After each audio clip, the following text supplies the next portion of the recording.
A China está desacelerando ou comprando?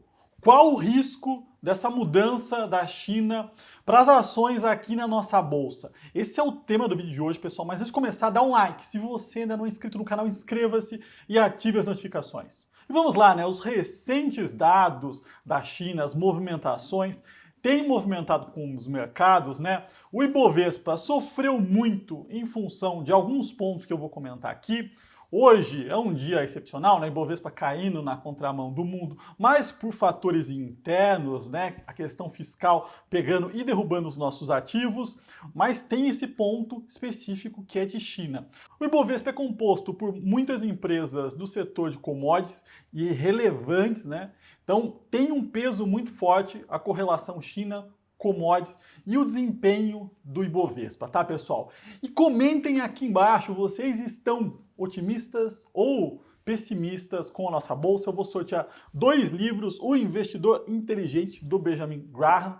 Para participar, basta comentar. O sorteio sai na quinta-feira. Eu vou divulgar o ganhador no meu canal do Telegram, então quem não faz parte, entra aí. Também aqui nos comentários e nos stories, tá, pessoal? Então comentem aí para participar desse sorteio. Bom, vamos lá, né? Primeira coisa que eu quero mostrar aqui hoje é uma análise do lado dos dados econômicos que a China tem reportado, então saíram recentes, né? PIB, varejo, indústria, versus o que de fato a gente consegue ver aqui no Brasil, que são as exportações, né? Os dados da economia chinesa não são 100% confiáveis, né? Isso é dado, mas os dados de exportação, sim, né? Algo que acontece aqui e não lá. Por isso que eu vou mostrar uma visão um pouquinho diferente, tá? O primeiro dado aqui que eu vou mostrar para vocês é o dado de exportação Brasil para a China, tá? Em valores, aqui a gente está falando em valores em dólar, tá? Free on board. E o que a gente vê aqui em setembro? Tá? Um crescimento de 17,7% em cima de uma base alta. Tá? E lembrando que o ano passado a China foi uma grande importadora do Brasil, ou seja, né, as nossas exportações cresceram para a China. Quando a gente olha para esse intervalo, né, entre janeiro e setembro, a gente vê um crescimento de 34%. Tá? Então, um crescimento forte, a China continua crescendo e comprando. E esses dados aqui, quem quiser também, eu já estou deixando no meu canal do Telegram, tá? Então, quem não conseguir ver aí, entra no canal e baixa essas tabelas aqui. Mas quando a gente começa a olhar especificamente para alguns pontos importantes que tem uma correlação forte com a nossa bolsa, né?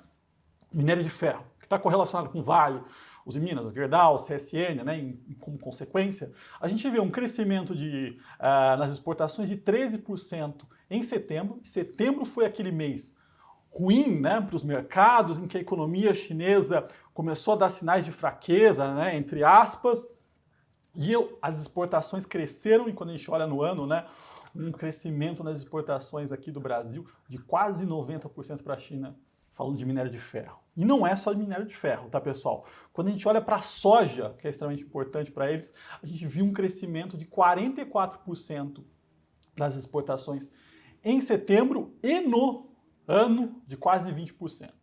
Então, quando a gente começa a olhar para esses dados, eles não demonstram, né, um desaquecimento. Pelo contrário, nem a economia chinesa demonstra um desaquecimento, né? Uma desaceleração nas taxas de crescimento, sim, mas não uma mudança no rumo, tá? E é isso que eu tenho falado muito aqui no canal. Carne bovina, o mesmo ponto, né? A gente olha aqui, no mês de setembro crescendo 131%. E aí a gente pega as nossas empresas, né, que estão expostas ao setor de proteína animal. Eu estou falando aqui JBS, Marfrig e Minerva, tá? Composições diferentes, regiões diferentes, entretanto exportadoras, tá? E a China é uma grande compradora da maioria delas. Proteína, quando a gente fala de proteína animal, principalmente bovina e suína, tá? A gente pega em cheio essas empresas.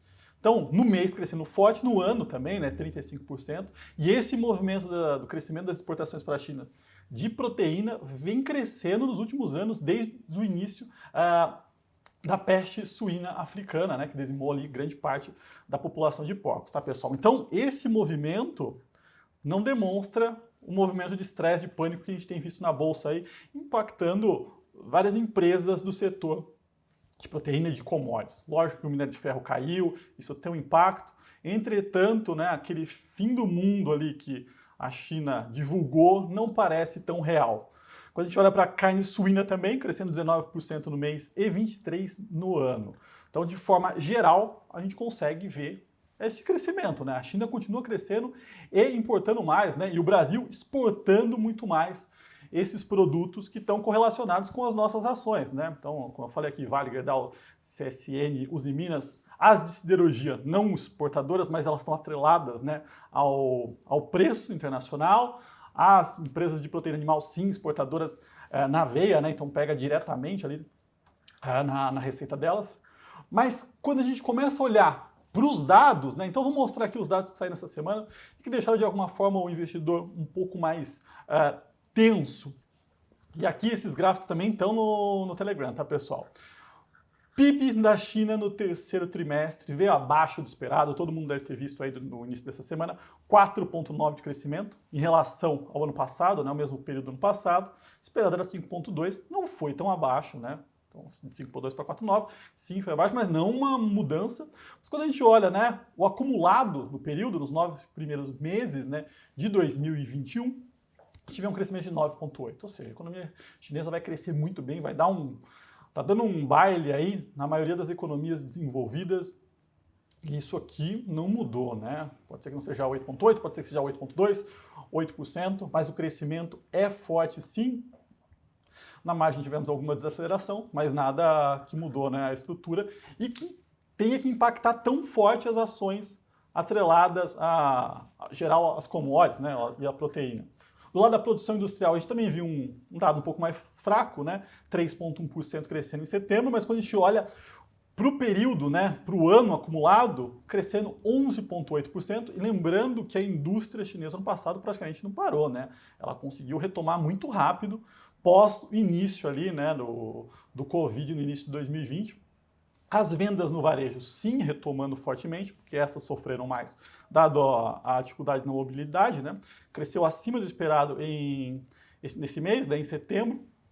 E no ano também dando uma porrada, né? Isso aqui veio até acima do esperado, crescimento forte aqui quase na casa dos 17%. Bom, então é mais um dado positivo, né? E contribuindo para aquela formação do nosso racional, do nosso cenário aqui, em que as coisas não ficaram ruins, né? Não mudaram drasticamente e o impacto nas ações não faz tanto sentido. E um último dado, né, que é importante é a taxa de desemprego, né? Que caiu. Então, assim, taxa de desemprego caindo é importante para a economia, né? Caiu de 5,1 para 4,9. A gente tem visto isso nos países desenvolvidos, né? É um movimento meio que global. Até aqui a gente tem visto a taxa de desemprego cair, lógico, num nível muito acima, lá recuando aqui para os níveis praticamente pré-pandemia, tá, pessoal? Então, passando aqui esses pontos, né? O que eu queria mostrar é que os dados econômicos da China, sim, eles mostram alguma desaceleração. E quando a gente olha para os dados de exportação, né, os nossos dados para a China especificamente, todos esses dados aqui eu peguei para a China, eles não demonstram uma desaceleração, pelo contrário, né, continuam crescendo fortemente. Lembrando que esses dados aqui, né, são todos em dólares. Então, quando a gente traz para a realidade das empresas aqui, isso impacta fortemente, principalmente quando a gente fala de commodities, que tem um custo praticamente fixo, muitas delas, né? E em real, então existe uma alavancagem operacional e é o que a gente tem visto esse ano, né? Um aumento forte das margens, empresas cíclicas aí distribuindo, como a Vale e a JBS, distribuindo muito dividendos, tá? Então era isso. Como eu falei, vou sortear os 2 livros aqui do Benjamin Graham. Para participar, basta comentar, o resultado sai na quinta-feira às 9h30 da noite. E entre no meu canal do Telegram também, que eu deixei tudo disponível lá, esses gráficos que eu mostrei aqui. E se você gostou desse vídeo, dá um like, se inscreva no canal e até o próximo.